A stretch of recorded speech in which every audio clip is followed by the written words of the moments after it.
Hey love bugs, welcome back to another Tarot Lover Reviews. Today we are taking a look at the Muse Tarot created by Chris Ann. So if you've heard of this tarot deck or you did not know this tarot deck even existed, hopefully this review and the flip through that comes afterwards helps you to decide on whether or not this tarot deck is right for you. Now, if you want to go straight to the flip through, feel free to take a look at my description. I break down all the suits into chapters to make it easier for you to locate where you would like to start within the flip through. But right now we're going to talk about the packaging. We're going to talk about the guidebook. We're going to talk about the cards, the card stock, the backing, the card size, the imagery, the naming conventions, all of the things.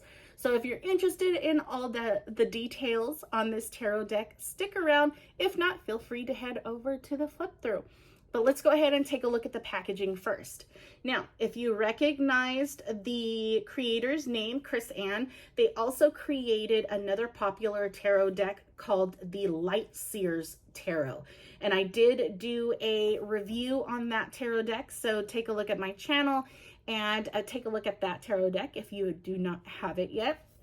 But if you do and you don't have the Muse Tarot, you'll find some similarities to this tarot deck to the Light Seers Tarot. Now, I'm not saying imagery wise it's the same. No, they are completely different when it comes to imagery. What I'm talking about is the same type of box and the same type of cardstock is used. So if you have the Light Seers Tarot, you'll definitely know what kind of packaging you're getting and the type of cardstock you are getting. Okay, so this is how the box opens, and the publisher here is Hay House. So you can definitely find this tarot deck on their website, or you can find it at, pretty much there's a lot of places that sell this tarot deck. I purchased mine from Amazon. So you can purchase from Amazon, or you can purchase from the publisher. That's what I'm trying to say. And I said it. So that is the packaging. Let's talk about the guidebook. So this is what the guidebook looks like. Okay. Pretty decent sized guidebook, I must say. As far as the information, the descriptions within the guidebook, there are no pictures of your cards in the guidebook, which is totally fine. It's not required, but it always is helpful when you have a small version. Is totally fine as well of each of the cards. But I feel like it's probably because of the descriptions that are provided for each of the cards. So let me explain what you're going to see for each of them. You're going to get keywords and you're going to get a prompt. That kind of helps to stimulate exactly what that card is about without actually reading the description. The description of each of the cards is explained in the way of what you're seeing in the imagery of the cards, and then a mix of what that card represents within the tarot. So she explains what you're seeing as far as imagery and then kind of goes further into it. Okay, so as far as, I don't believe this one has tarot. Yeah, this does not have tarot spreads that I can see. I can't remember offhand if she ever did include tarot spreads in here, but I don't see them. So there are no tarot spreads that you can utilize within the guidebook. Again, that's not required, but it's always helpful to have within the guidebook. But I wanted to also note that as well. So that is the guidebook. Let's talk about the cards. So this is what the back of the card looks like. Very beautiful. I see that the same type of diamond vibe is used in this tarot. You'll also see that within the Light Seers Tarot as well. Let me see if I can give you, here's the Light Seers Tarot. Let me give you an example. Yeah. So Light Seers, the Muse. So you get the same diamond shape, it's just a little bit different, which I like. It kind of makes it their own, you know what I mean, when it comes to their cards, their designs. I like the consistency with their decks. It's almost like a signature without it being a signature, right? So that is the back. And as you can see, it's a matte finish. There is no gloss. So the cards do not slip around everywhere.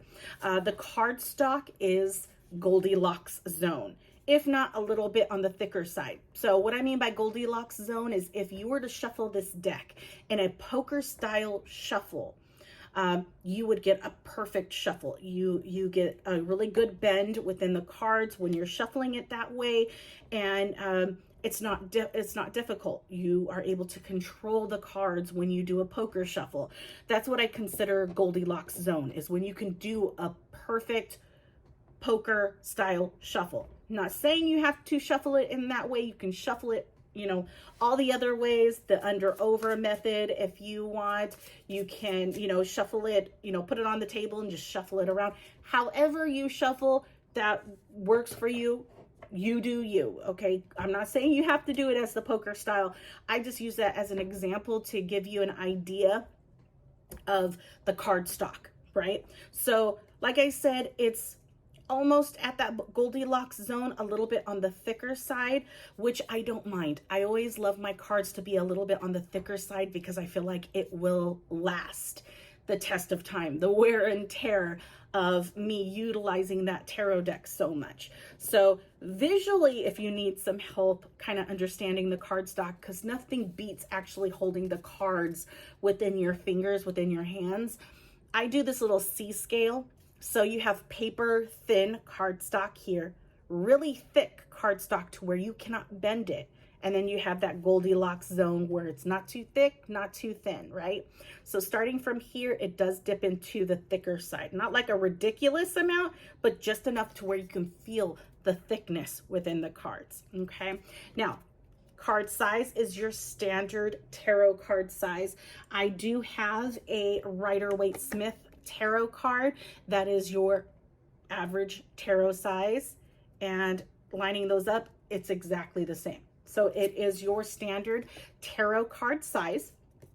And yeah, that's the cards. I love the card stock when it comes to her decks. I don't know if it's the publishing company's choice. I kind of feel like it is, but at the same time, I would think that the creator would have some say in it. But either way, I really enjoy the cardstock used for their tarot decks. So yeah, that is the cardstock. Let's talk about the naming conventions and the imagery. Now, when I'm going through these, I am making a comparison to the Rider-Waite-Smith tarot deck. The reason why I do that is because a lot of tarot decks, a lot of guidebooks out there are based off of the imagery and the naming convention of the Rider-Waite-Smith tarot. So I feel like it's a great comparison to utilize, especially if you are a new tarot reader and, you know, on your tarot journey. It gives you an idea of what to expect, especially most of, you know, the new tarot readers are starting off with the Rider-Waite-Smith tarot, but may not necessarily enjoy the imagery provided. So yeah, that's why I do the comparison with the RWS tarot. So let's talk about the naming convention. Big differences with the naming convention. The minor arcana, all of them are different. They do not follow the Rider-Waite-Smith. So Pentacles, Cups, Swords, and Wands, not on this one, okay? You have inspiration, which is your Wands. You have emotions, which is your Cups. You have materials, which is your Pentacles. And then you have your voices, which is your Swords. Okay, so if you are a new tarot reader, it might take you a bit to kind of get used to this naming convention. I know it took me a bit to get used to it because I'm just used to it being a set way. So kind of introducing something different takes a bit to get used to. But at this point, I'm completely comfortable with it. I know what it is. I know what it's for, and I'm good. But, you know, once you've used it a couple of times to do readings, you get the hang of, you know, what its connection is to those particular suits. So that is your differences. I will also say on top of the suits of the minor arcana being different, the court cards, specifically the kings, are different. So the kings in here are not called kings. They are called muses. So you have muse of inspiration, muse of emotion, muse of voices, and muse of materials. That's what you have. And they made it a little different. So here's the 10 of voices, right? This is how the muse looks. It's at the side. So it's not this way, it's this way. And it's only for the muses. It's only for the kings that the cards are turned sideways.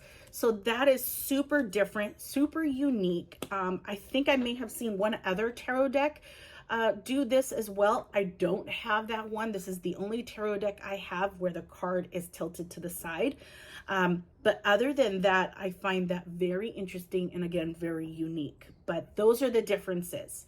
Major arcana are the same. It's just the minor arcanas mainly and the court cards for the kings that are different when it comes to the naming convention. So there's that. Now let's talk about the imagery. Does it follow the same imagery as the Rider-Waite-Smith imagery?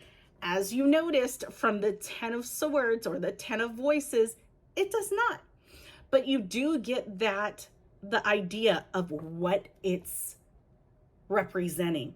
You know it's the 10 of Swords once you really look at it. So there are some key points within the imagery that will lead you to what that card is representing within the tarot.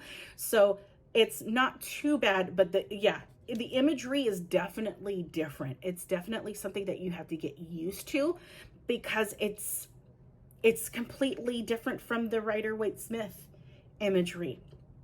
It's a very now. So the references, it's mixed media. At least I think it's mixed media. I think that's what you would consider mixed media. So